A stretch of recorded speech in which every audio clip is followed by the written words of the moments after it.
Chapter 1. The Gates of the Dead. The air was heavy with the stench of eternity. Beyond the mortal realm, past the last whisper of sunlight, the river Styx churned in endless black coils. Its waters were not truly water, but the condensed sorrow of a billion souls, flowing slow and cold under a sky without stars. On its far shore loomed the gates of the dead, towering slabs of black obsidian, engraved with runes so ancient that even the gods no longer remembered their first meaning. The underworld was silent, except for the breathing. It was a sound like distant thunder, a deep, rhythmic rumble that made the ground tremble with each exhale. Then came the growl, low drawn out, vibrating in the bones of any who dared to approach. In the shadows between the gates, movement flickered. 3 sets of eyes ignited like molten gold. Cerberus emerged from the darkness. His paws struck the ground like hammers, sending small cracks through the stone floor. His body was massive, a beast of impossible size, his black fur rippling with the movement of coiled muscle. Each of his 3 heads moved with a mind of its own, scanning the horizon, sniffing the air, tasting the wind for the scent of life. His middle head fixed forward, the leader and judge. The left head was restless, hungry, and snarled without provocation. The right head was eerily calm, as if listening for whispers from the shadows. Around his neck coiled chains of celestial bronze, forged in the furnaces of Hephaestus himself. They were not meant to restrain. No force could truly bind him, but to mark him as the property of the Lord of the Dead. Hades had placed him here for one purpose. No soul may leave once it enters. On this night, though, in the underworld, there was no true night. A barge scraped against the obsidian shore. Charon, the ferryman, leaned on his oar, cloaked in tattered robes, his skeletal hand gesturing the new arrivals to disembark. A dozen souls stepped onto the black stone, their pale forms shivering without breath or heartbeat. They looked at the gates with terror, but it was not the gates they feared. It was the Hound. The left head snarled, lips peeling back to reveal fangs the size of swords. The sound made the nearest soul collapse to its knees, clutching its ears. Cerberus stepped forward, inhaling their scent, the cold aroma of death and the faint, fading memory of life. One soul tried to run. It bolted toward the shadows by the riverbank, its form flickering like smoke. But Cerberus moved faster than thought. The beast's paw slammed into the ground before the escapee, claws digging furrows in the stone. The left head lunged, teeth snapping inches from the soul's face. The soul screamed, a sound like tearing wind, before it was swallowed whole. The right head, still calm, tilted slightly, as though listening to the echo of that scream, disappearing into the abyss. The middle head returned its gaze to the gates. The bronze chains rattled softly as the Hound turned away, satisfied that order had been restored. From somewhere deeper inside the underworld, the voice of Hades resonated, a voice that was not heard with ears, but felt in the marrow. Keep watch, my Hound. None may pass unbidden. Cerberus lowered all 3 heads in a gesture of acknowledgement. Around him, the gates shuddered open just wide enough for Charon to lead the new souls inside. Beyond the threshold lay fields of ash, rivers of fire, and the endless roads leading to judgment. The Hound returned to his place, settling into the shadows, golden eyes still burning. His breathing slowed, but his ears never rested. Somewhere in the distance, the waters of the Styx sighed against the stone. Somewhere, far above, the mortal world carried on in ignorance. And somewhere, in the realm of the living, a hero was already being chosen. Chapter 2. Born of Monsters. Before the gates of the dead, before the bronze chains of Hades, before the name Cerberus struck terror into the hearts of mortals and immortals alike, there was chaos. It began in the days when the gods themselves still bled in battle. The Titans had fallen, cast into the pit of Tartarus, but the earth had not yet known peace. From the blackest chasms of the world rose to beings whose names would never be spoken without dread: Typhon, the father of monsters, and Echidna, the mother of horrors. Typhon was no mere giant. He towered beyond mountains, his body a storm of scales and fire, his lower half a writhing nest of vipers. Each of his 100 heads spat venom and flame, and his eyes burned with hatred for Olympus. Echidna was half woman, half serpent, her beauty terrible to behold, her hunger endless. Where she crawled, forests rotted. Where she sang, mortals vanished into the dark. From their union came nightmares that would haunt the ages: the Hydra with her regenerating heads, the Chimera with her lion's body and serpent's tail, the Sphinx with her deadly riddles. But of all their children, one would stand as the guardian of the last frontier between life and death. One would be called Cerberus. He was born in the deepest cavern of the world, far below the roots of mountains, where rivers of molten rock cast shadows on walls carved by ancient earthquakes. His birth cry was not a single voice, but three, a chorus of growls, snarls, and an eerie howl that echoed through the underworld like a prophecy. His mother wrapped her coils around him, not in affection, but in possession, for Echidna's love was a dangerous thing. Typhon studied the newborn with a gaze that could crush stone. "This one," he rumbled, "will not serve Olympus.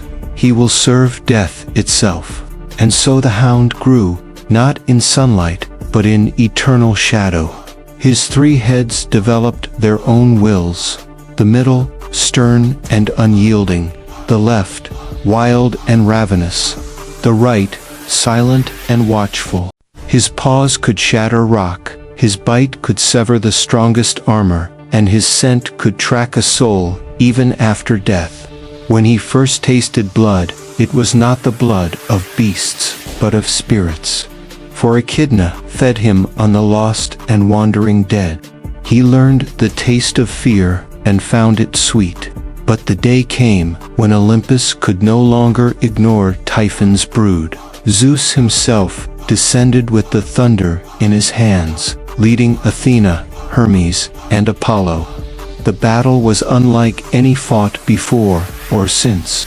Thunderbolts split mountains, divine arrows burned through the air, and the cavern roof collapsed in showers of stone. Echidna fled into the abyss. Typhon roared his defiance until Zeus's lightning struck him down, hurling him once more into the darkness of Tartarus. Cerberus, still young yet already terrible, stood over his fallen father, hackles raised, all 3 heads snarling at the gods. He leaped, claws outstretched, but Zeus did not strike him dead. Instead, a new voice spoke from the shadows. "Leave him to me." Hades stepped forward, cloaked in black, his crown of obsidian glinting faintly in the cavern light. His gaze locked on the Hound. "You are not made for the world of the living. Come, and I will give you dominion over the realm that none escape." Cerberus tilted his middle head, listening. The left head growled. The right head simply stared. Then, slowly, he followed the Lord of the Dead into the darkness, leaving behind the wreckage of his birthright, but stepping into a role that would make his name immortal. From that day forth, he was no longer a child of monsters. He was the sentinel of Hades. Chapter 3. Chains of Bronze.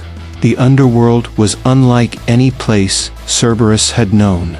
There was no wind, no stars, no sun, only the slow, endless drift of souls, their pale forms trailing wisps of memory as they floated toward the banks of the Styx.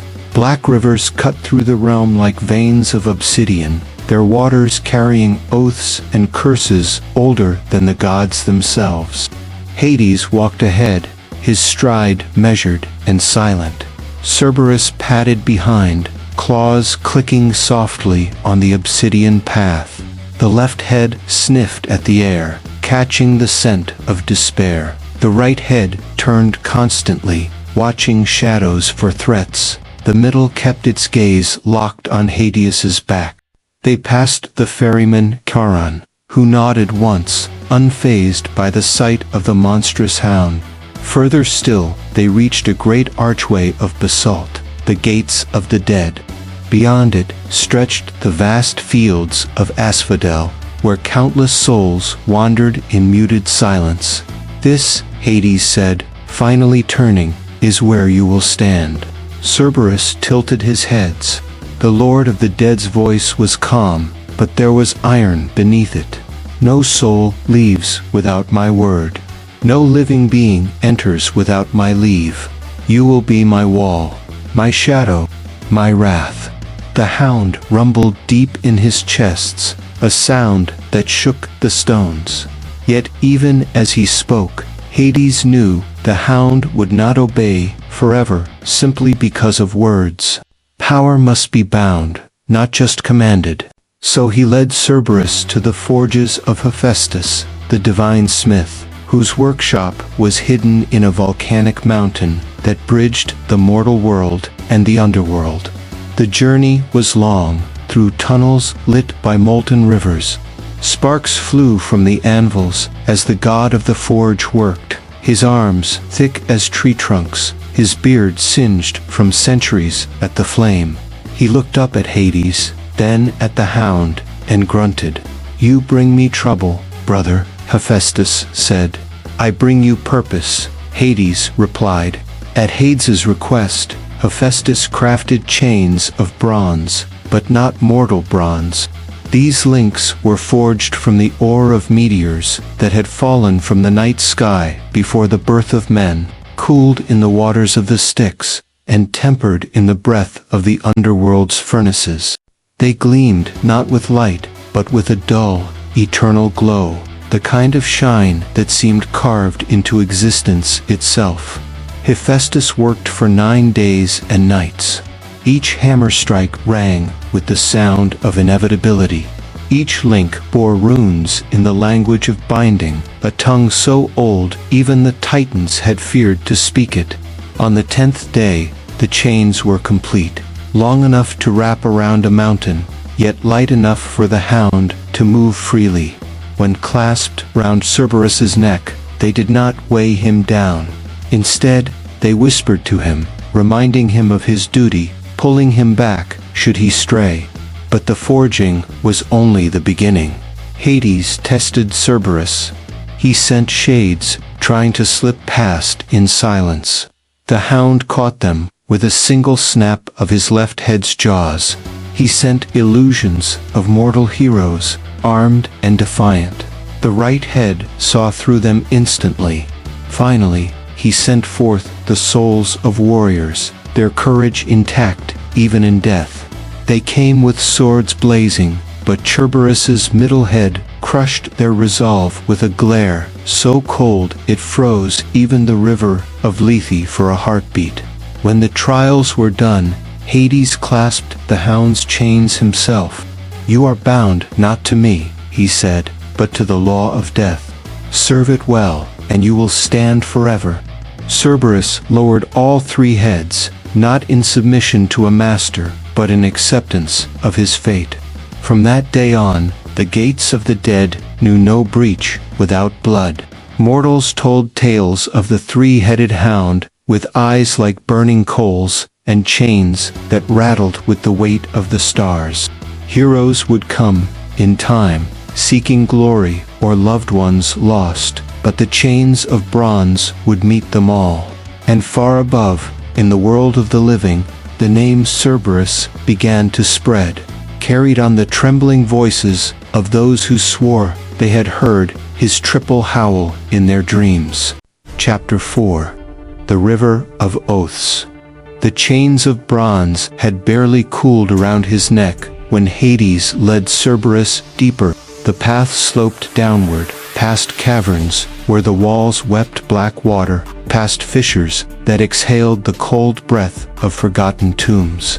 At last, they came to the banks of a river unlike any other, wide, dark, and glimmering faintly with threads of silver light.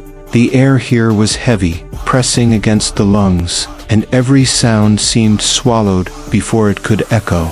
"This, Hades said, his voice more solemn than before, is the Styx, the river of oaths." Cerberus stepped forward, each head leaning out over the water. The left head sniffed and caught the scent of iron and thunder. The right head peered down and saw shapes drifting just beneath the surface, hands reaching, mouths screaming, their words forever trapped in the current. The middle head met its own reflection, but the reflection smiled back. Hades noticed. "Be wary, guardian. The Styx does not only carry the dead, it carries promises, kept, broken, and betrayed. It will try to lure you."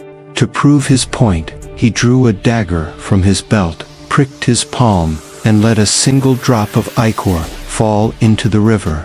The Styx hissed, and a voice rose from the water, deep and beautiful, like an echo from a dream. "Speak your oath, Lord of the Dead." Hades's eyes hardened. "I swear that no living soul shall pass into my realm unbidden." The river shimmered, and the words sank like stones. "Now," he said, turning to the Hound, "it is your turn." Cerberus did not speak in the tongue of men, but the Styx understood all things. The Hound stepped forward, and the middle head lowered until his breath stirred the dark water. His three voices rumbled as one. "I swear to guard the gates of the dead until the last shadow falls." The river surged, wrapping around his paws. It was cold, not the cold of winter, but the cold of endings. For a moment, Cerberus felt the pull of 1,000 voices whispering, "Let go of your chains. Run free. No master can hold you." The right head growled, resisting the seduction. The left head snapped at the water, tearing at the whispers. The middle head closed its eyes and planted its claws into the rock. The Styx grew angry. From its depths rose the shades of warriors, each one bound to a broken oath in life. They charged, blades glinting with the light of shattered promises. Cerberus met them in silence. The left head tore through armor and bone. The right head caught the sword arm of a ghost and crushed it in its jaws. The middle head bit down on the leader's throat, holding until the figure dissolved into mist. The river's current slowed. The whispers faded. The silver light dimmed back into the dark. Hades nodded once. "You are bound now, not just by bronze, but by your own word. The Styx will remember your oath and punish you should you break it." Cerberus stepped back from the river, his paws still wet with its chill. Behind him, the water whispered once more, not with temptation this time, but with recognition. Far away, on the surface world, an old seer awoke in terror, claiming she had seen a great hound's shadow crossing the moon. Her prophecy would spread, and with it, the legend of the guardian, whose vow could not be broken. Chapter 5. The Thief of Souls. The underworld was rarely still. The dead whispered in their endless procession. The rivers moaned through their black channels, and the gates groaned under the weight of their eternal duty. Cerberus had grown accustomed to these sounds. But this night, or what passed for night in the realm below, was different. something moved between the shadows, and it carried no scent of death. The figure emerged from the gloom, like smoke curling into shape. He was tall, wrapped in a ragged cloak that shimmered faintly as though woven from moonlight. His eyes burned with a strange, pale fire, and when he smiled, it was too sharp. In his hands, he carried a lyre carved from bone. The sound he coaxed from it was unlike anything Cerberus had ever heard. A melody of lullabies, sung by mothers long dead, of hearth fires extinguished, of dreams that had faded before dawn. Cerberus's left head growled. The right head's lips peeled back in warning, but the middle head hesitated. The music was soft, persuasive, wrapping around his thoughts like the current of the Styx. "Ah," the stranger said, his voice like warm wine, the great guardian himself. "You must be weary, noble beast. How long have you stood watch without rest, without relief? Let me offer you a dream, just a moment to close your eyes." The middle head blinked, feeling the ache in his bones. The idea of rest was dangerous here, but so tempting. Hideous warning echoed in his mind. Not all who come to these gates bear swords. Some carry lies sharper still. The thief, for Cerberus knew by now that's what he was, stepped closer. "I have no quarrel with you, guardian. I seek not to harm your master's realm. I only wish to pass and retrieve what was stolen from me, my love's soul. Let me through, and I will trouble you no more." The right head snapped at the air between them. "Lies. No mortal's love was ever stolen from the underworld. They were claimed by death, as all are." The left head's nostrils flared. Beneath the scent of moonlight and bone, there was the acrid tang of deceit. But the music pressed harder, the notes shifting from mourning to hope, promising a meadow under the sun, the smell of grass, the taste of water from a cold spring.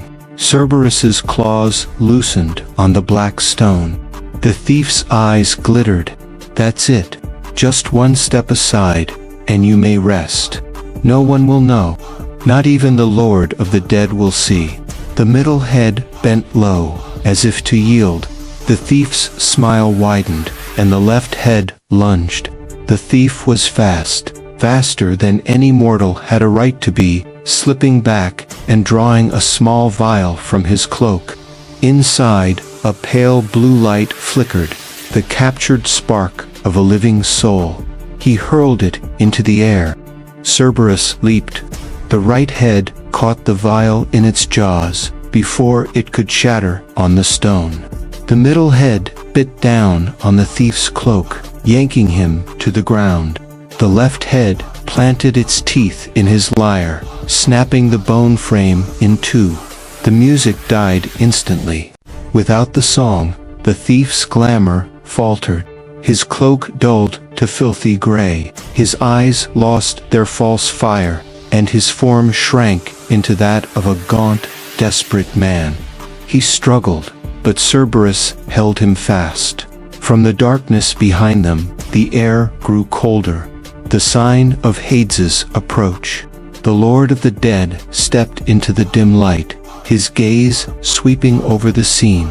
"You dare steal from my realm," Hades said quietly, "and you think my guardian could be swayed?"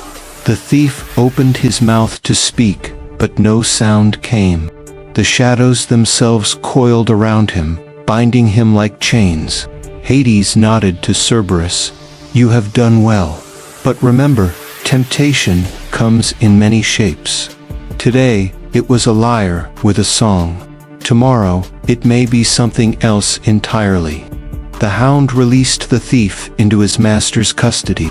The gates creaked shut once more, their black iron teeth locking together with finality.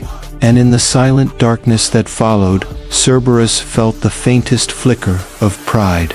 Not for the victory, but for resisting the dream. Chapter 6, The Blood Moon Prophecy. The underworld was not bound to the sun or moon.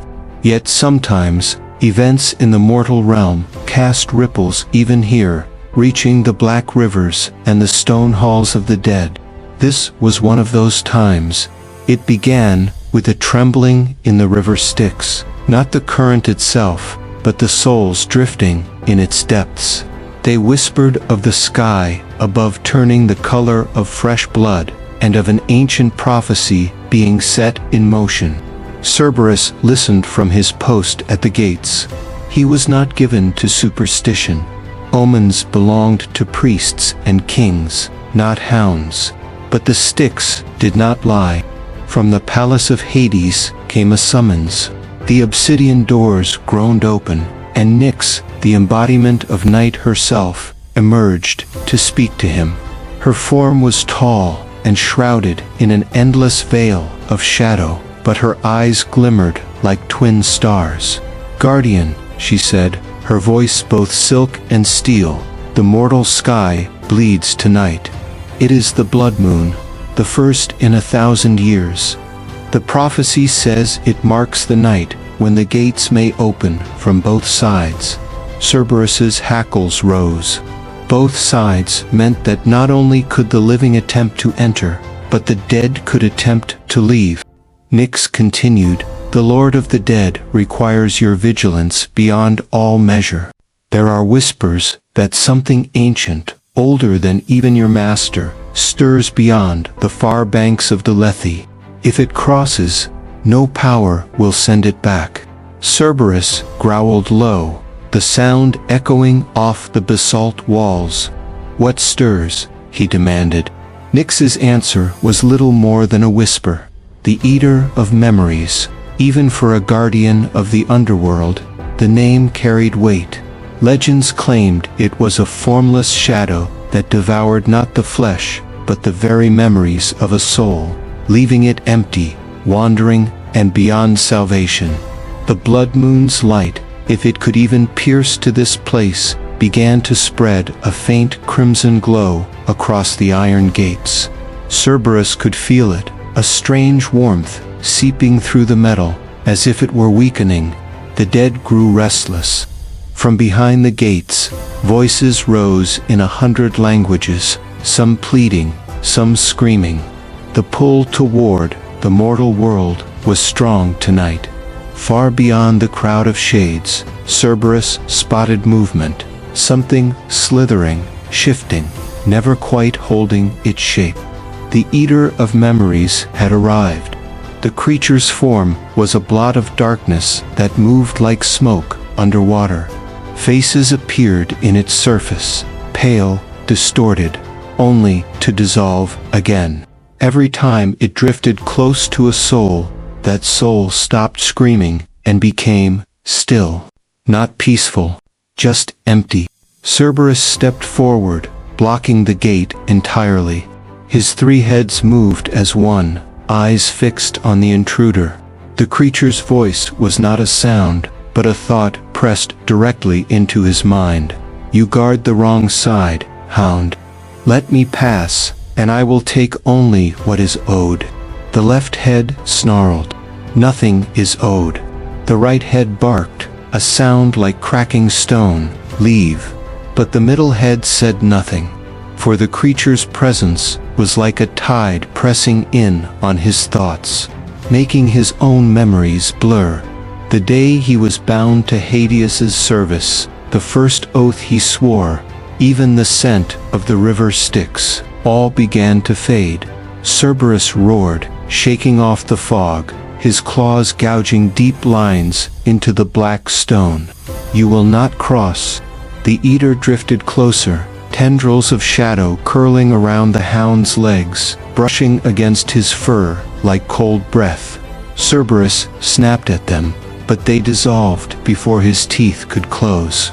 The dead behind the gates fell silent, not out of obedience, but because they no longer remembered why they had been calling. The blood moon's glow deepened. The gates shuddered. From behind Cerberus, Hades' voice rang out, "Hold it here.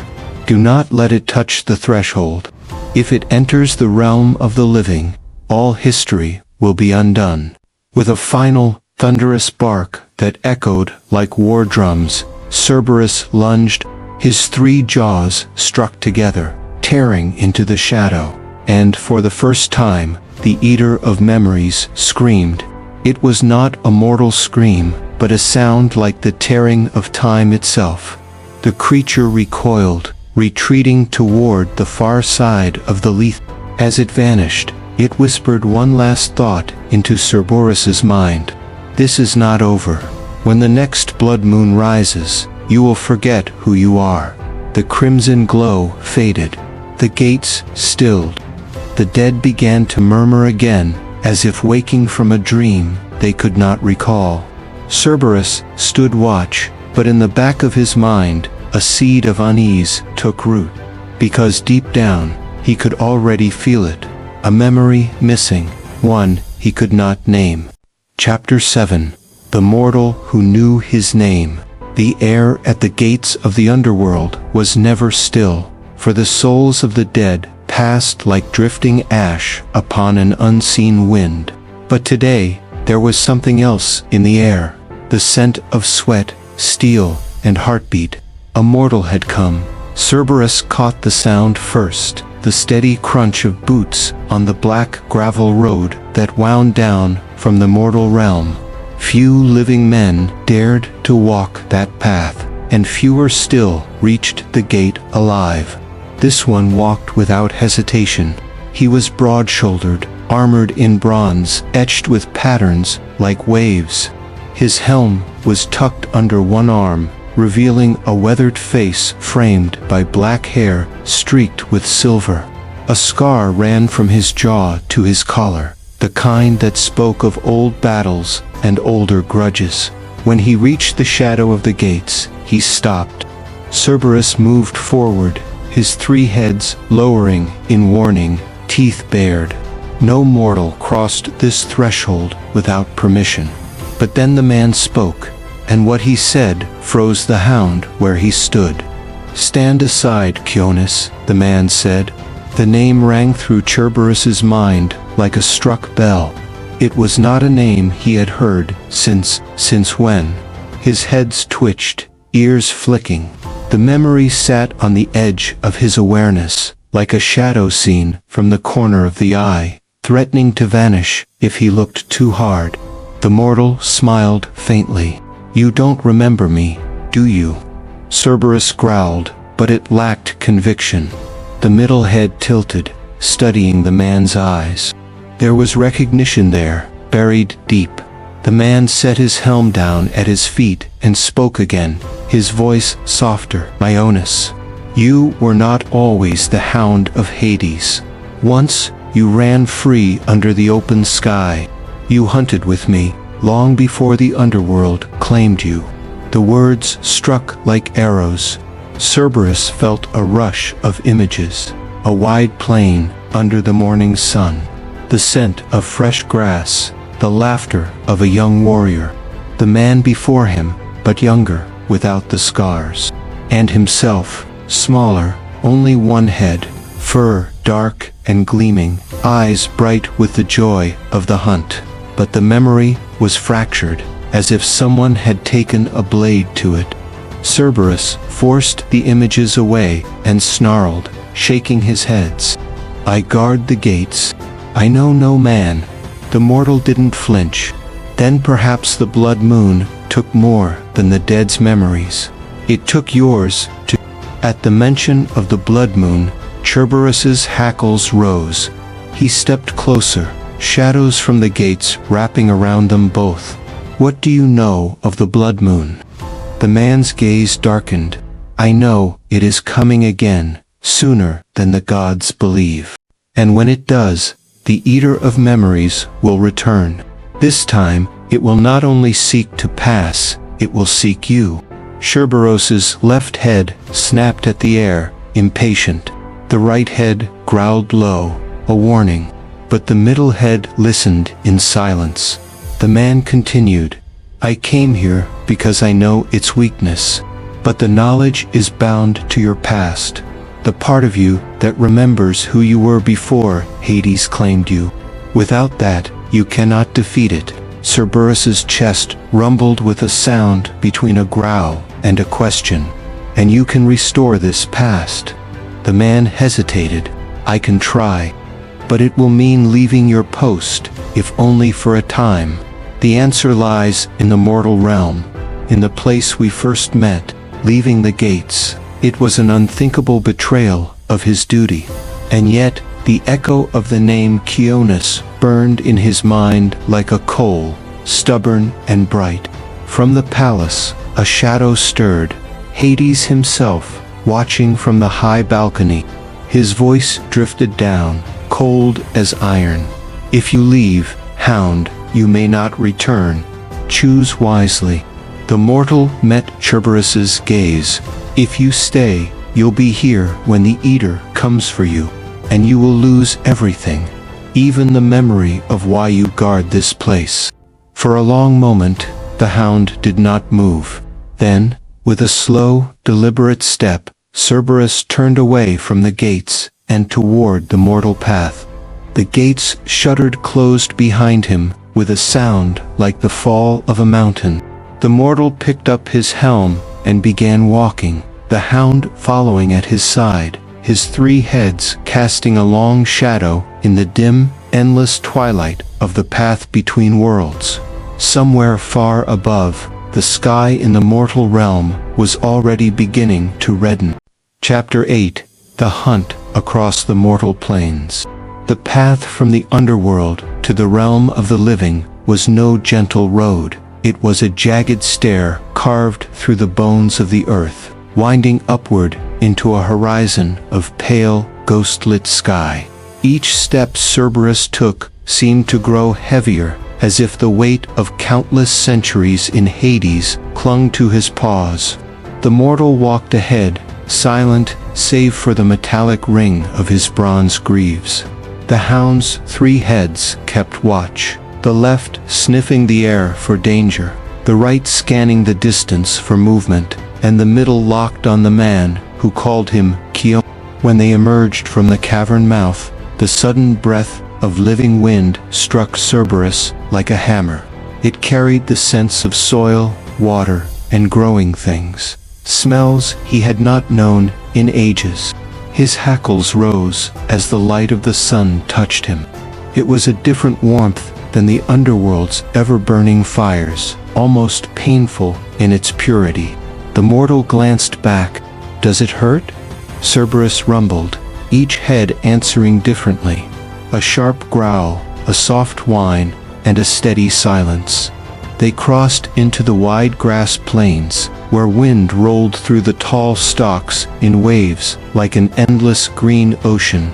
Birds circled in the sky, their calls strange and foreign to the Hound's ears.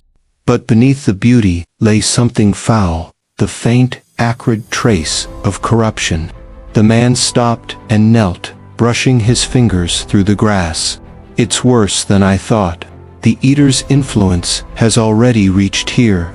Cerberus's left head sniffed the wind, catching it too. A smell of rotting flesh, but threaded with something sweeter, more dangerous, like poisoned honey. As they moved deeper into the plains, the mortal spoke for the first time of his name. I am Theron of Phocis. You once saved my life, Q, and I swore that if the time ever came when you needed me, I would return the debt. The middle head tilted slightly, watching him. A flicker of memory surfaced. A younger Theron, pinned beneath a boar's tusks, blood pouring from his side, and a single-headed hound lunging to tear the beast away. The vision vanished before he could grasp it fully. Their progress halted when the wind shifted. From the grasses ahead came the sound of something moving, slow, deliberate, and heavy.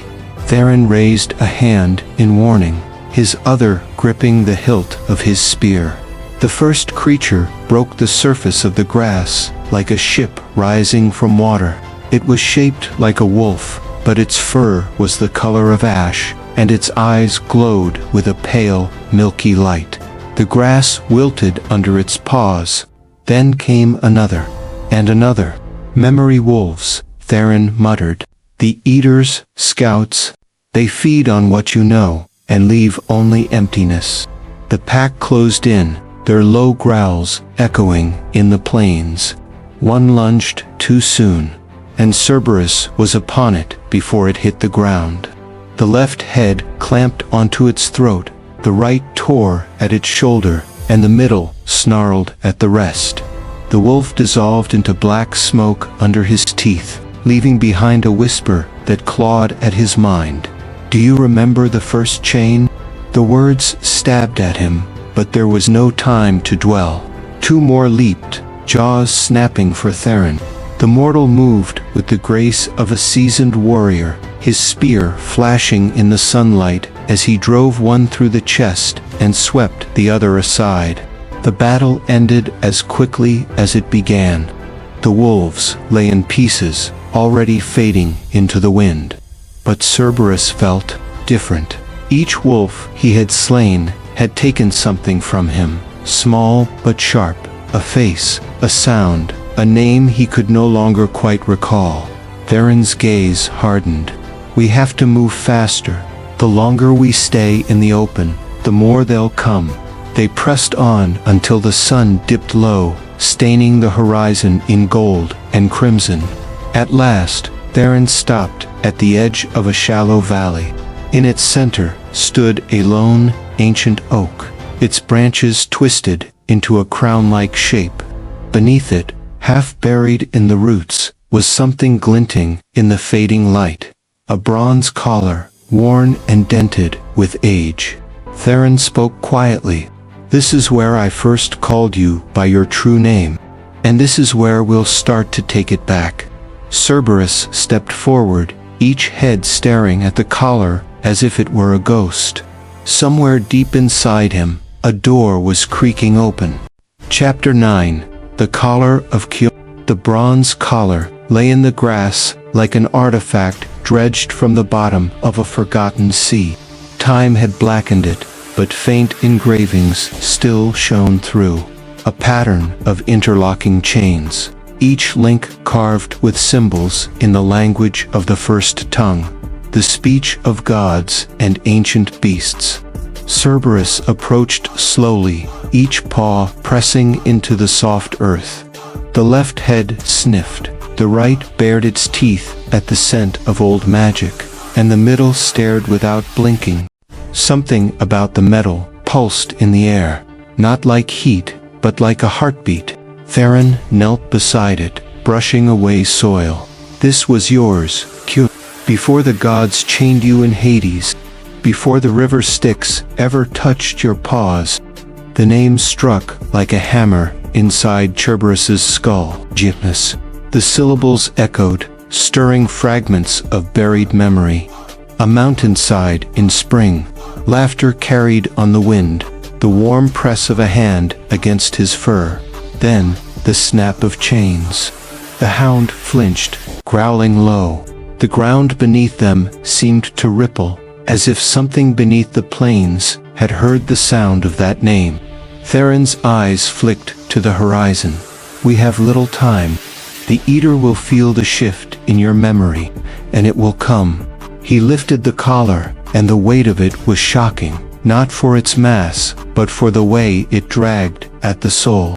When Theron held it toward Cerberus, the hound's three heads reacted differently. The left leaned forward to sniff, the right snarled, and the middle hesitated, frozen in something like fear. This isn't just a collar, Theron said. It's the key to what you were before Hades claimed you. If you wear it again, it may bring back what you've lost, but it will also open the way for those memories to be stolen. Cerberus stepped forward. His claws dug into the soil, the air buzzing around him. For a moment, the sky seemed darker, the wind sharper. Then he lowered his heads, allowing Theron to fasten the bronze around his thick neck. The moment the clasp clicked shut, the world bled away. He was standing on a cliff overlooking the sea, but the water was red with the light of dawn. Below him, warriors in blackened armor clashed with beasts of fire and wing. On the cliff stood a young man with eyes like stormlight, his hand resting on Cerberus's single head. "You're my shield, Kionis," the man said, "and I am your voice. Together, no god can bind us." The memory shifted. Chains fell from the sky like falling stars, wrapping around his legs and throat. A voice thundered from the heavens. "3 heads for 3 gates. Guard them well." Pain tore through him, splitting his skull into 3, each one roaring in a different tone. Cerberus staggered in the present, the collar burning against his fur. Theron caught him before he collapsed. "What did you see?"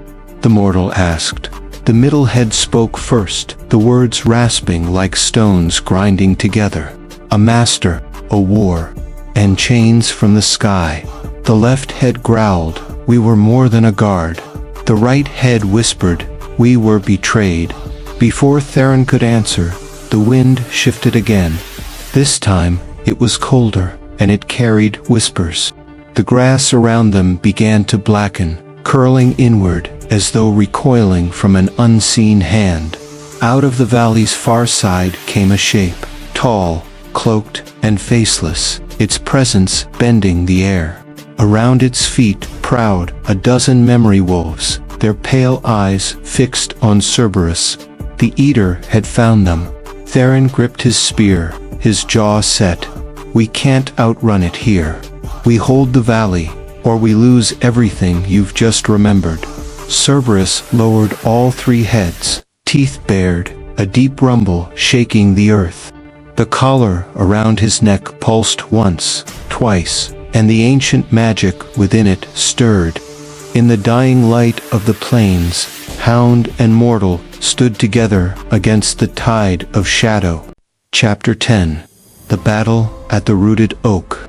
The valley narrowed into a gash of stone and grass, its floor dominated by a single massive oak. The tree's trunk was as wide as a house, its roots plunging deep into the earth and coiling outward like petrified serpents. This was the rooted oak, a relic from the dawn of the world, when trees were grown from the bones of sleeping gods. Cerberus's middle head sniffed the air. "Old magic here." The left growled, "Stronger than Hades's chains."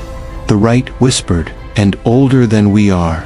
The Eater stopped at the valley's far edge. Its faceless head tilted slightly, as if listening to something no one else could hear. Then, with a slow, deliberate motion, it extended its hand. The memory wolves at its feet surged forward, paws silent on the grass. They weren't flesh. They were made of absence. Every step they took seemed to erase something from the world, a stone vanishing from the path, a bird's song cut short in mid-note, even the warmth in the air thinning to a winter chill. Theron planted himself at Cerberus's flank. "The oak's roots touch the deep memory," he said quickly. "If we fight with our backs to it, the tree might lend you strength, but it might also awaken something worse." Cerberus's middle head gave a short, guttural bark. "We'll take that risk." The first wave of wolves leaped.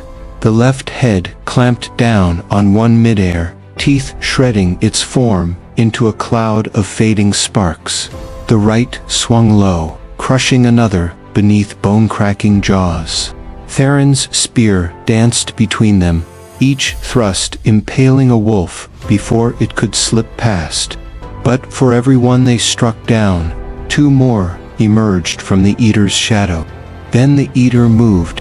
It glided, not walked, its robes dragging along the ground like the tide withdrawing from the shore. Where it passed, color drained from the world. The green of the grass dimming to gray, the blue of the sky paling to ash. It lifted its hand again, and this time the gesture was sharp, commanding. The wolves halted. The Eater stepped forward alone. The middle head snarled, It wants us. The left growled, "Let it come." The right, quieter, said, "It will take more than flesh." Theron tightened his grip on the spear. "Stay by the oak. Whatever happens, don't let it touch the collar." The eater's faceless head tilted again. Then its voice came, not through the air, but directly into their minds. "Kionis, remove the chain, and I will give you the life you lost." For a heartbeat, Cerberus faltered. The cliff and the storm-eyed man from his memory flashed before him. The feel of freedom, the taste of the wind. "All it will cost," the eater's voice purred, "is the forgetting of this war." "No," Theron's voice cut through the fog. "That's not freedom, that's erasure." Cerberus's 3 heads roared in unison, the sound shaking the branches of the oak. The collar blazed with bronze light, symbols flaring to life along its length. Power surged from the roots of the oak into Cerberus's limbs, as though the earth itself was lending him its strength. The hound leaped. All 3 sets of jaws closed on the eater at once, but instead of flesh, they met a torrent of cold. The eater's form writhed, shadows spilling like smoke between Cerberus's teeth. The valley rang with the clash of wills. For a moment, it seemed the eater might simply dissolve, but then its form solidified again, its hand shooting forward to seize the collar. The bronze burned under its touch, the symbols flickering, with a snarl that was part rage, part desperation. Cerberus slammed his paws into the ground. The oak's roots tore upward, wrapping around the eater's legs. More roots followed, lashing like whips, dragging the shadow creature toward the trunk. The eater let out a sound, not quite a scream, not quite a roar, as the roots pulled tighter. Then, with one final heave, the tree swallowed it whole. The valley was silent. Cerberus stood panting, the collar dim but still intact. Theron lowered his spear, eyes fixed on the place where the eater had vanished. "That won't hold it forever," he said. "But it bought us time." The right head rasped. "Time for what?" Theron's gaze darkened. "To find the gates, and to learn why the gods really chained you there." Chapter 11. The Whispering River. The valley behind them was still, but the silence was heavy, like a room holding its breath. Theron led Cerberus along a winding trail cut between jagged ridges. The air grew cooler with every step, and a faint sound began to emerge. Not birdsong, not wind, but something stranger. It was the sound of whispering. The trail ended at the bank of a broad, black river. Its waters moved slowly, yet no ripple disturbed the surface. The current slid forward as though made of oil, reflecting a moon that wasn't in the sky. Cerberus's left head growled low. "It smells wrong." The middle sniffed the air. "It smells like voices." The right tilted its head, listening. "They're speaking names." Theron knelt, running his fingers just above the surface. He didn't touch the water. "This is the Asteron, the Whispering River. It flows between the mortal world and the first gate of the Underworld." Cerberus stepped closer, his paws sinking into the cold sand. The whispers grew clearer now, winding into words: cuteness, storm, freedom, betrayal. The left head jerked back. "It knows us." Suddenly, the river's surface shimmered, and shapes began to form within it. Faces, familiar and strange, some smiling, some screaming. One was the storm-eyed man from Cerberus's lost memory. Theron's voice was grim. "The Asteron doesn't just carry water, it carries truth. But it gives it only in exchange for something it takes away." Cerberus's middle head narrowed its eyes. "What does it take?" Theron met his gaze. "A memory. One you choose, or one it chooses for you." A low wind rose, though the trees stood still. The river swelled, and from its center rose a figure of water shaped like a woman, her hair flowing as though underwater. Her face shifted constantly, cycling through countless forms, young, old, human, divine. Her voice was the voice of the river itself. Hound of Hades, you seek the gates, but your path is bound in shadow. Offer me a memory, and I will tell you where the first gate sleeps. Cerberus's left head snarled. We give nothing. The right said softly, if we refuse, we stay lost. The middle growled, torn. What memory would it take? The river woman smiled faintly. One you hold dearest. One that feeds your will. Theron stepped forward, spear lowered. If you take that, hound or man, you'll walk weaker. The water's eyes turned to him. And if you keep it, you may not walk at all. Cerberus's three heads argued in low, overlapping voices. The storm-eyed man's image in the water rippled, as though urging him to decide. Finally, the middle head spoke. Take this, the memory of the day the gods chained me. I will not need that shame to find the gates. The river woman's shifting face paused. So be it. She touched the water with her hand, and a current leaped to Cerberus's collar. For a heartbeat, the hound's legs buckled. A flash of memory, a cliff god's voices like thunder, the cold bite of chains, tore itself free and sank into the black water. When he looked up, the image of the storm-eyed man was gone. The river woman's voice deepened.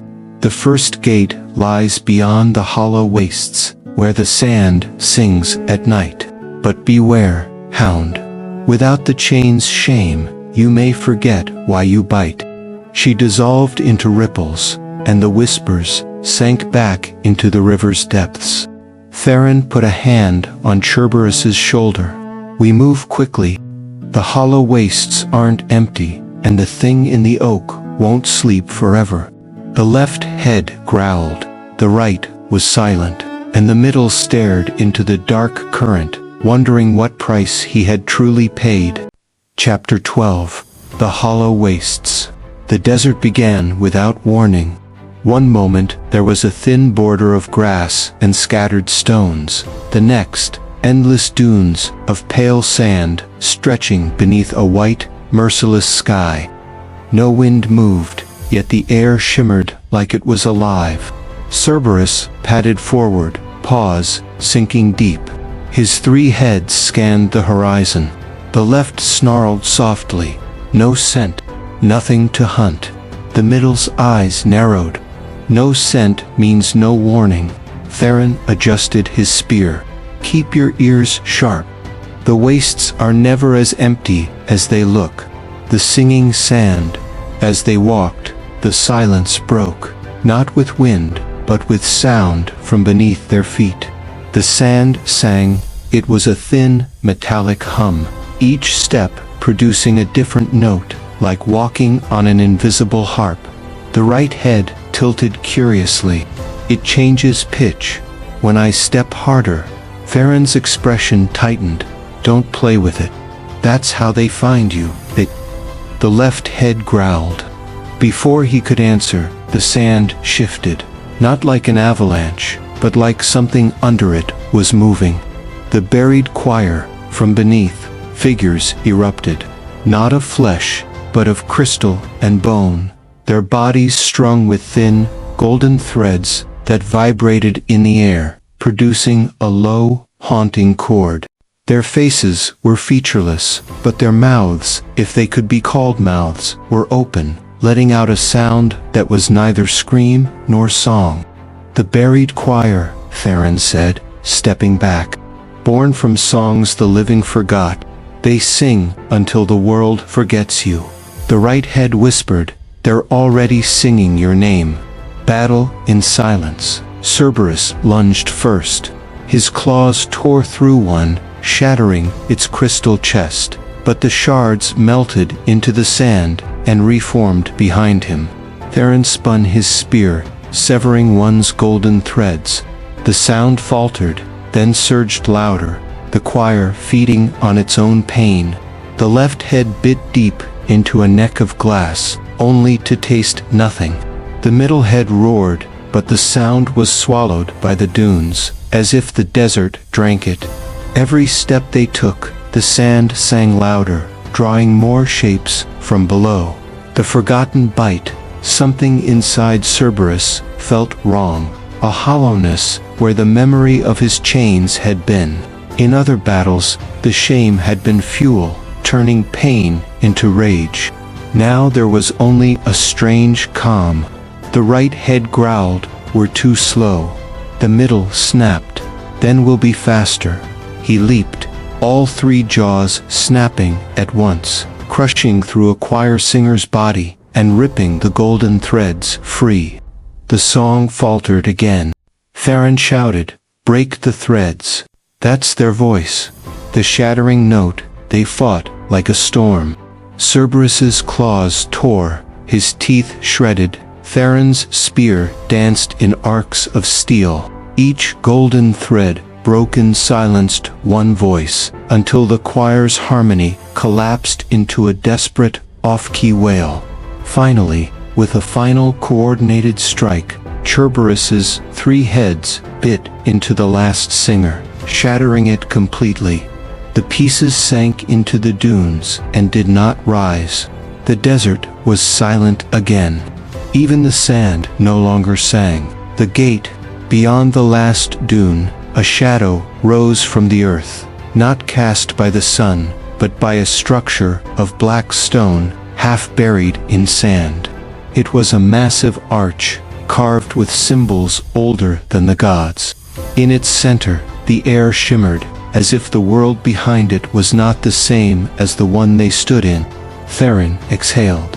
The first gate. Cerberus stepped closer, his paws leaving no print on the final stretch of sand. The middle head spoke quietly. Then the path begins. The wind rose for the first time in the wastes, carrying with it a faint whisper, not from the choir, not from the river, but from somewhere far beyond the gate. It spoke one word, "Welcome," and as they stepped through, the hollow wastes disappeared behind them. End of Book 1. Cerberus, the Hound of Hades.